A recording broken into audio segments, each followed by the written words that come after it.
What's up, everyone? My name is Mistic. Welcome to Mistic Rex. And today I'm watching the video by Salmonella Academy, Animal Weaknesses. My weakness is you not pressing the like button and subscribing. But I changed some settings with my mic, but I'm also getting sick and my throat is very sore. So that might mess up the settings a little bit. Ooh. But despite my very sore throat, let me know if this sounds better. And hopefully my camera works again. There we go. Let's get into it. Check out Salmonella down below.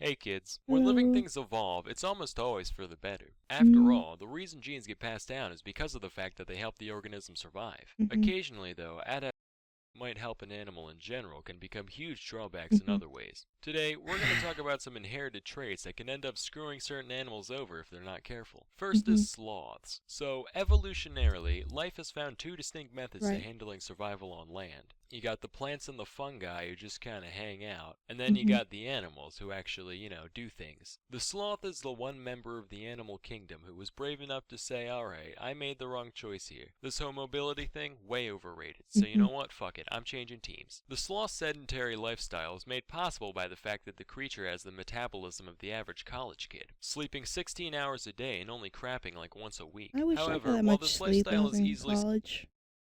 For not that long, but I still didn't get that much sleep. sustained on a diet of Hot Pockets and alcohol, it doesn't work as well when Mine you was eat nothing but ramen. leaves, which provide very little energy relative to volume. Because of this, you Mhm. can have sloths who straight up kick the bucket just from being too full. Their sad, slow sloth stomachs spend so much energy over so much time trying to digest the matter that by the Mm. time they're able to start absorbing energy, they've already fallen out of the tree dead from exhaustion. I learned about this next thing from my Uncle Harvey back when I was 8. He said to me, "Hey Sammy, did you know sharks die if they stop swimming?" At first I was skeptical, because this was the same man that told me that the squirrel on the road was just taking a nap. Several firm It prods with the definitely stick proved to was me a otherwise, so by nap this point in forever, time, I but figured Uncle Harvey just had a generally poor grasp on the concept of death. Apparently, though, he was right about the first thing. Some mm, species of sharks, such as great whites and whale sharks, need to constantly move forward in order to push new water into their mouths and through their gills so that they don't suffocate. It's kind of like when you were a mm, kid and you had to keep running to keep the kite in the air, only instead of a kite, it's your respiratory system, and instead of the kite fun, falling down, you would choke to death on your own deflated organs. lovely, Anyway, this method of breathing is known as ram ventilation.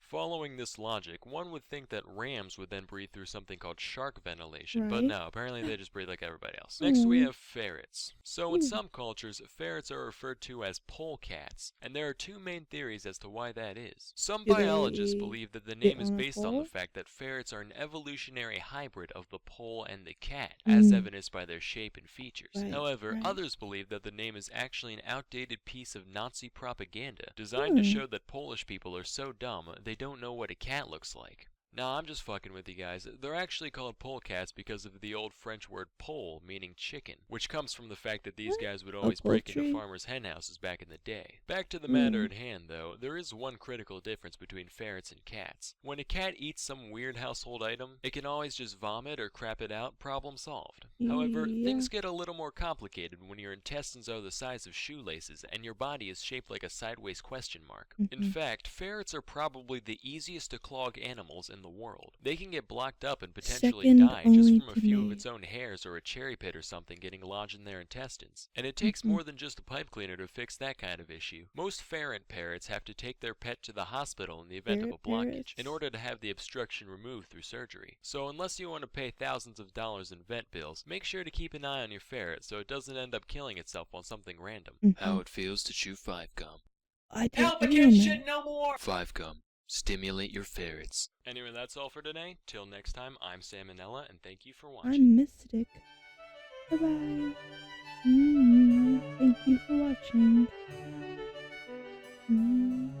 My voice is very sore, but I need to make a lot of videos today. So wish me luck. Bye bye. Until next time. Bye bye.